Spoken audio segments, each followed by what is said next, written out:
Hello again, everybody. My name is John Deilly. I do a podcast. It's called It's Good to Talk. I'm here in New York. I got into podcasting 4 years ago because I produced a book for my good friend, Tony McGurn. He was born 1941. Book is all his life stories up to now. Very, very interesting book and stories. Some naughty stories, be careful. My sponsors are Liffey Van Lines. They're a moving company here in New York City, and they have been around longer than the Rose of Tralee. Today, my guest will be a Rose of Tralee. I give a shout out to Paddy McCarthy of the Irish Examiner USA. Paddy is from Cork.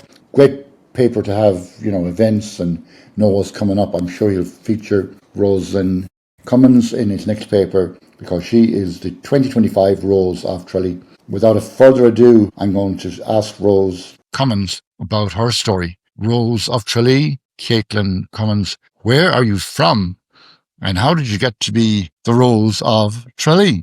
It's an absolute pleasure to be on here today, so it is. I'm absolutely delighted. So I live on the border of Laois and Kilkenny. I was selected as the Laois Rose back in April, on Good Friday, April 18th. And I've been representing Laois since then. But I do live on the border of both counties. I was born in Kilkenny and I have connections to both the counties with my families, so I do. Okay, so, well, congratulations again. You should be very proud of yourself, and I'm sure your parents are proud of you. Your friends, and you have a lot of friends in New York, even though you mightn't have met them yet, but they love the Rose of Tralee. It's a more genuine contest than other contests. I know it's a beauty contest, but there's more to than the beauty. You have to have the personality and the brains to go with it. So give us a little insight of the steps that you have had to go through. And talk to us about the other roses too. Last year's Rose was from New Zealand. Tell us about that. Last year's Rose was Healy O'Grady. She was from New Zealand.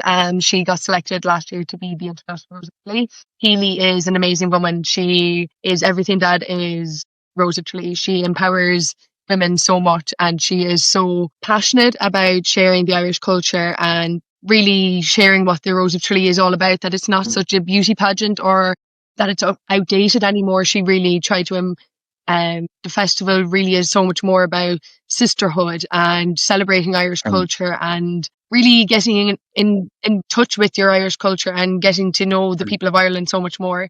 It's just amazing. So I suppose back in December, I would have seen, my dad sent me on a link to the Laois Roses first meetup, and I said, do you know what, I'll go in, have a look, see what it's about. And I had always watched Rose of Tralee growing up, and I thought that this would be a great opportunity to do, and that I would meet so many new girls, make so many new friends from it. So I decided I'd go for it. And then we had a few meetups in Laois with a few of the other girls. We did a few different events, and then we were brought to our selection on Good Friday, April 18th in the Midlands Hotel in Port Laois in County Laois. And that night, or that day really, we had our individual interviews in the morning, and then we had our group interviews, and then we had kind of like a little mini Rose of Tralee stage night kind of in the ballroom. So at about 11:30, 11:45 that night, I was selected as a Laois Rose. It was an absolute shock to me. So it was an unbelievable shock. I couldn't believe it like whatsoever. Fantastic, I lost my voice for like 2 hours that night. I was in so much shock. Oh my God. But then I suppose leading up to Tralee, we had so many different events to go to and meeting all the other roses around the country, kind of a different selection. There was a good few girls to still be selected after me. So I went to a good few of their selections. I think I went to 6 altogether. So we got very, very friendly with about 12 or 13 of the Irish roses during the year before leading up to Tralee. So I knew a good few going down. It was just incredible. Good. And I know from my little, because I'm a fan of the Eurovision Song Contest. I'm a fan of the Rose of Tralee. I'm a fan of lots of things.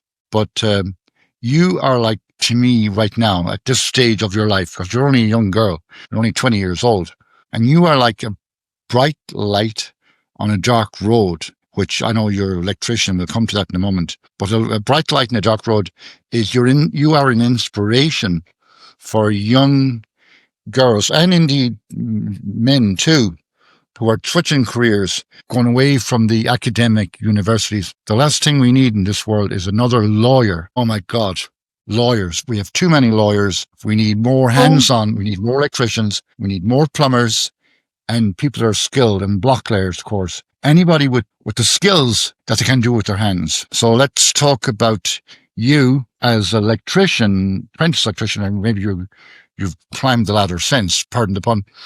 I'm sure you're not changing bulbs now, but if you are, okay, I'll hold the ladder. So talk about that, Katelyn. So back when I was in secondary school, have a year, it's called transition years after our junior cert, where it's kind of like a learning year where we do like different skills like work experience and we learn new subjects and stuff like that. So as part of TY, we had to do work experience. And I didn't really know what I wanted to do in my future. And I said I'd like to do a work experience that was different. It wasn't your typical going to a primary school or going to the vets. So I said to my dad, I grew up on a dairy farm. I'm a farmer here at home. So I said to him, I was like, I want to work with my hands. I'm used to working with my hands growing up. So he said, oh yeah, definitely. Why don't you do an apprenticeship? And I was like, what's that? And he was like, it's where you get paid to learn and you only have to go to college for a year. I was like, oh my God, that's brilliant. I'd love to do that. So I went and with the local electrician for a week. We went on so many different sites and I absolutely loved it. It was such an interesting week.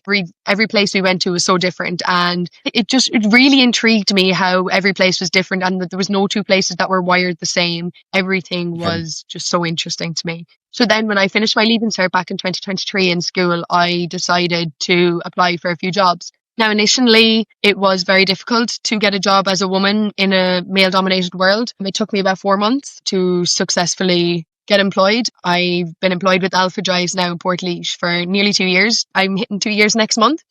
And they've just been absolutely amazing. We do such unique work. We do like control panels and automation systems and it's very, very interesting work. There's drives involved, motors. It's such unique work and it's so interesting and I'm really, really loving it at the moment. So I am. Okay, well, you did really answer that question very well. I'm glad you said you went on different sites and we're not all wired the same because I'm not wired the same. For now, I'm going to call on Jimmy Grady. He's only 14 years old.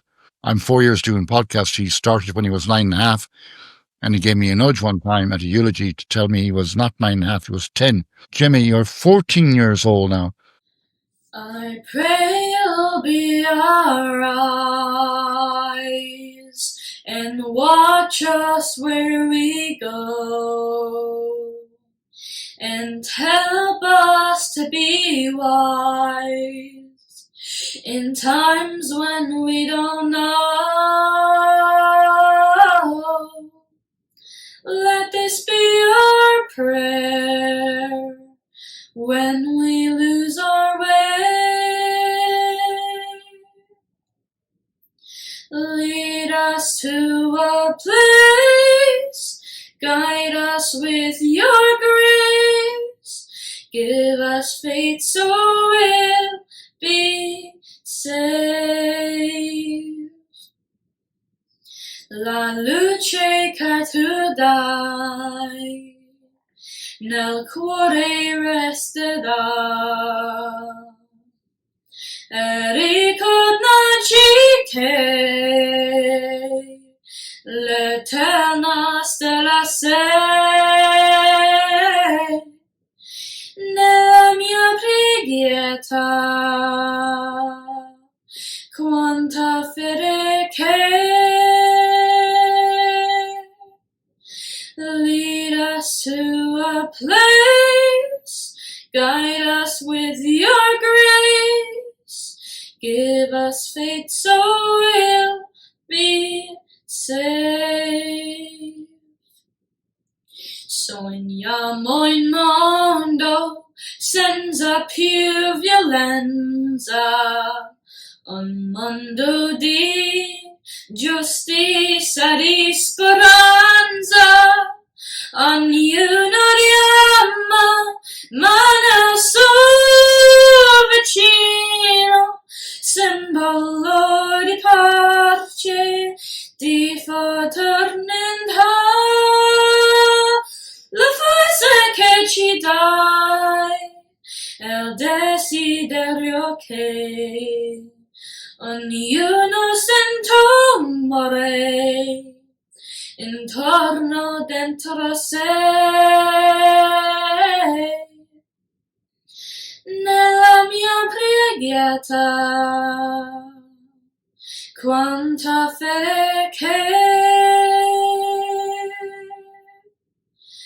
need to find a place, Guide us with your grace. Give us faith so we'll be safe. Ella fere che haeke soinor. Sento che ci sovran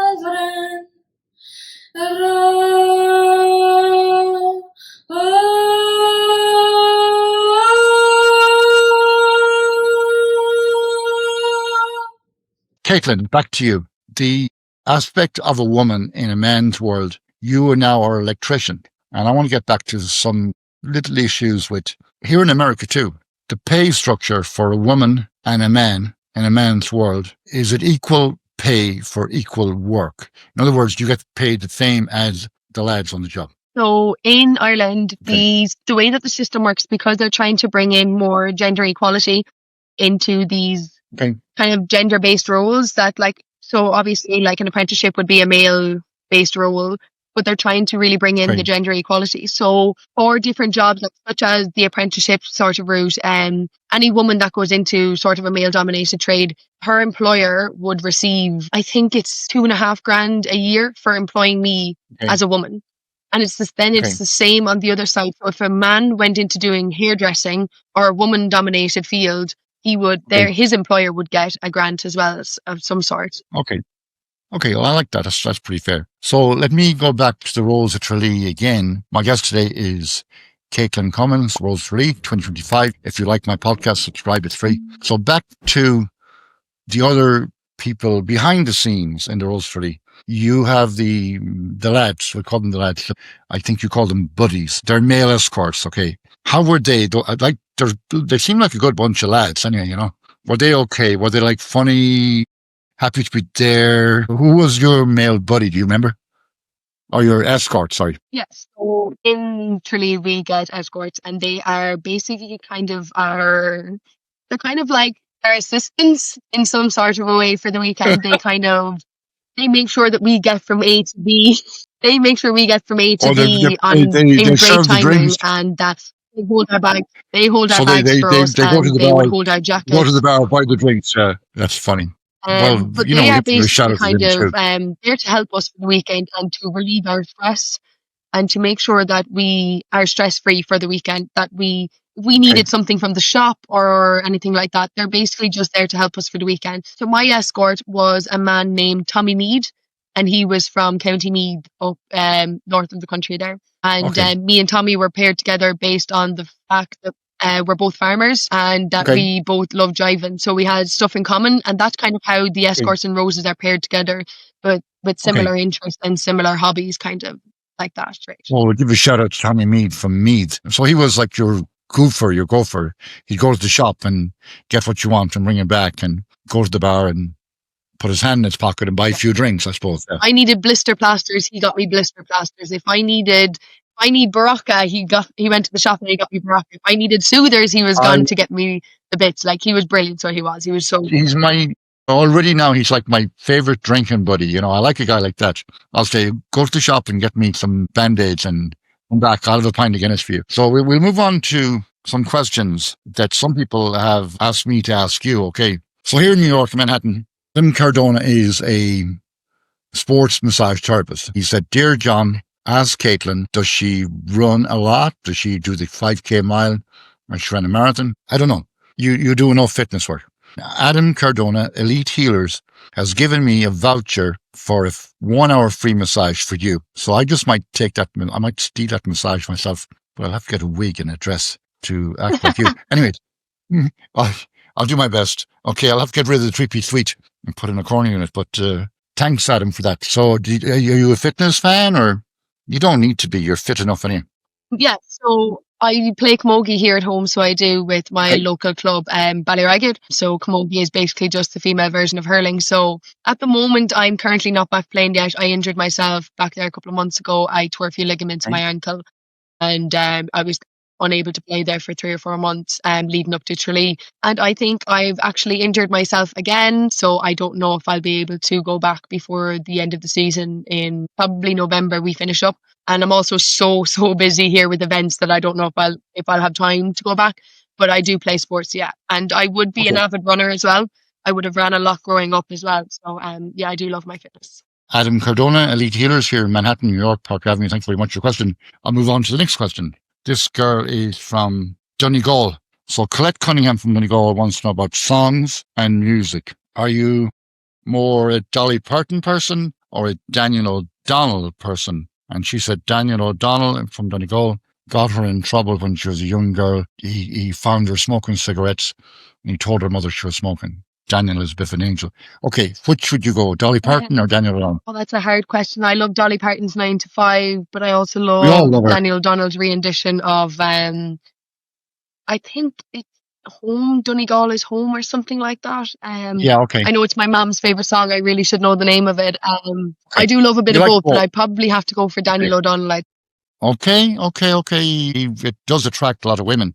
Okay, Jerry Cusick is from Cavan. He works here in New York. He works for the Department of Buildings, so he writes a lot of tickets. You wouldn't want to see him on a building site where you're doing an electric job.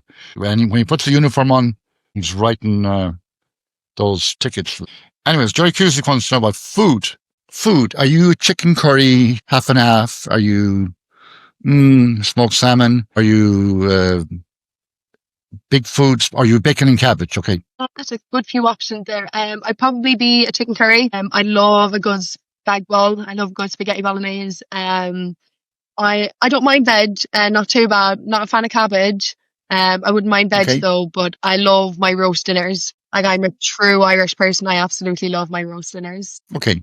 Well, stay away from the beef Wellington, okay? Now, moving on there to John Paul Reddington is from Dunmore. Okay. John Paul Reddington is from Dunmore in County Galway.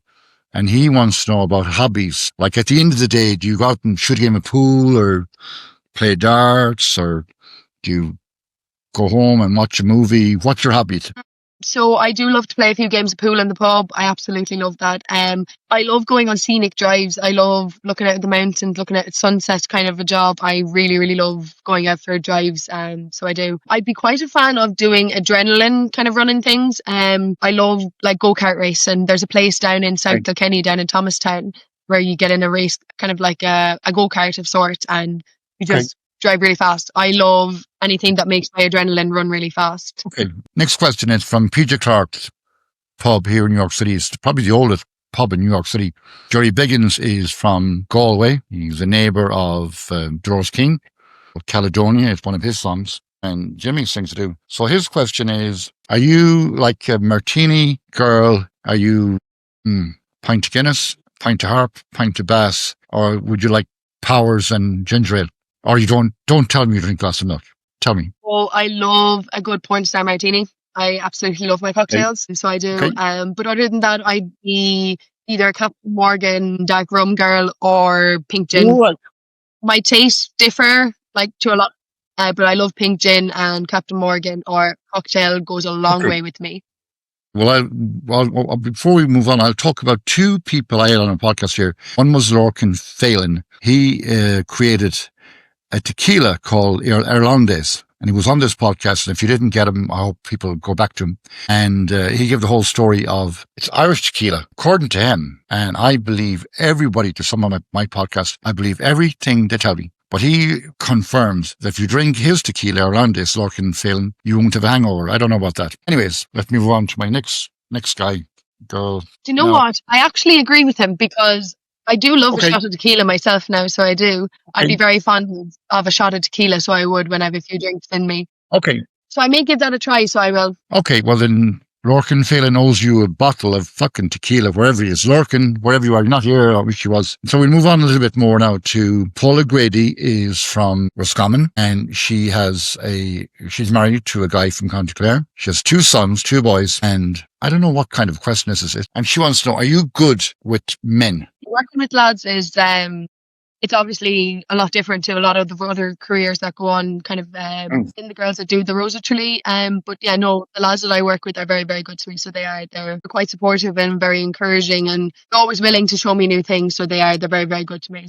Okay, good answer. So I had another guest on here. Charlie McGettigan won the Eurovision Song Contest in 1994. He won it with a song called Rock and Roll Kids. Like, you are the Rose of Tralee, Katelyn, which is a huge, huge achievement, and I can't congratulate you enough. You're a superstar. Charlie McGettigan worked for the ESB, which is, for my New York listeners, like Connaughton. 2 weeks after him winning the Eurovision Song Contest, he was back up on poles, dragging wires, connecting wires, during the winter and, when things happen in the world of electricity. So he was back to his regular job. Oh. So now you are the Rose of Tralee. It's a big achievement. Like, do you find yourself like more illuminated? Or I'll add another question. Where do you see yourself 5 years from now? Where do you see yourself 10 years from now? You have to, like, the future is yours. You're only a young girl. I suppose in 5 years' time, I'll hopefully be in a different country. I'm hoping to go traveling. So I have 2 years left of my apprenticeship in Ireland, and then I'm hoping to travel for 2 or 3 years. I'm hoping to travel a bit of Australia, New Zealand, Canada, a bit of America as well. I absolutely love traveling. So I'm hoping to be on the other side of the world, I suppose, in 5 years' time. Absolutely. And then the world is your oyster. Maybe 10 years' time, I hope I'm a qualified engineer. I'd love, when I come home from my travels, I'm hoping to do an engineering degree. Just to kind of open myself up for possibilities in the future for when I have kids, and so that if I want to work from home, it's possible for me. Labour work might be a bit more difficult with kids, so I'm hoping to do an engineering degree. Okay, well, I love you more now. That's really, I like people that travel and explore the world. It's very important, I think, to check out other cultures. You noted there when I was looking up the other roses, you and I and Rose of Tralee, I saw roses there from faraway places like the United Arab Emirates and the Boston Rose, the New York Rose. It's the Rose of Tralee is a brilliant organisation, festival. I'm happy that you won, because you are a really stand-up, good representative of the Rose of Tralee. Without a doubt, I don't think I've admired somebody since I voted for Mary Robinson to be the President of Ireland, because I'm from Mayo, in case people don't know. And I voted for Mary Robinson 3 times. I know that's illegal, but don't tell anybody I voted 3 times. Anyways, another question came in from, I think, someone else. I don't know who's it. And they asked, like, in the world of, we won't go into too much politics, but who's your favourite here? Micheál Martin, Fianna Fáil, Higgins Guy, Fine Gael, or Mary Lou, she's Sinn Féin. So I'll tell you mine, okay? I like Mary Lou, okay? I don't dislike the 2 boys, but I like Mary Lou, because I'm looking for a United Ireland. Would you like to see United Ireland, 30 County Ireland? To be 100% honest with you, I don't follow politics at all. Okay. I'm only 20 years of age. I think I have a few more years left before I need to start worrying about politics. Okay. That's a good answer, and thank you for being honest, okay? So let's see what else we have to ask. I'm going to leave you with the last word. Like, just for my listeners in New York, your fans in New York, and fans, of course, in Laois and Kilkenny, and all over the world, because, you're on the stage. And you are an inspiration. And I feel you have an onus on you to inspire young girls, going forward, to not to be shy, not to be afraid, not to be shy to roll their sleeves up and get into a man's world. So I'm going to leave the last word with you, and then I sign off in my Irish language, which is Gaelic, because that's my first language from Mayo. And then I will go out on Ode to Joy. And by the way, you really do illuminate the world. So last word to you, Katelyn. I just want to say thank you so much, John, for having me on here today. It's been an absolute pleasure and an absolute honour to be invited onto this podcast all the way from New York. It's unbelievable, and the experiences I've had so far and the opportunities that I've been given have just been unspeakable, just unforgettable, really. I don't think I'll ever forget what has happened while I'm here, but I do think that that I'd love to share is that follow your dreams. Nothing is out of reach. I do think that you should do whatever you want to do in the future. Yes. If you are 50 years of age and you want to go back to college, go back to college. If you want to take on a new career after doing something for 20 years, do it. The world is your oyster, and you have so much more to offer the world when you are happy in what you are doing. Yes. And I do think that's so important. Katelyn Cummins, Rose of Tralee 2025. Pleasure to have you on the podcast. I'm going to say Slán. which means goodbye. Scale means that's a story. Agus Be Scale, that means there'll be another story. I've always stories. I meet interesting people, and you are certainly one of the most interesting people I've had in a long time. And on that note, Be Scale, because I always have other people coming up. There's a gentleman coming on in a few weeks. He's going to climb Mount Everest. So we'll look forward to him. Porrick O'Hora is from Bellman, County Mayo. So Katelyn, I'm going to say goodbye for now. Bye. Thank you.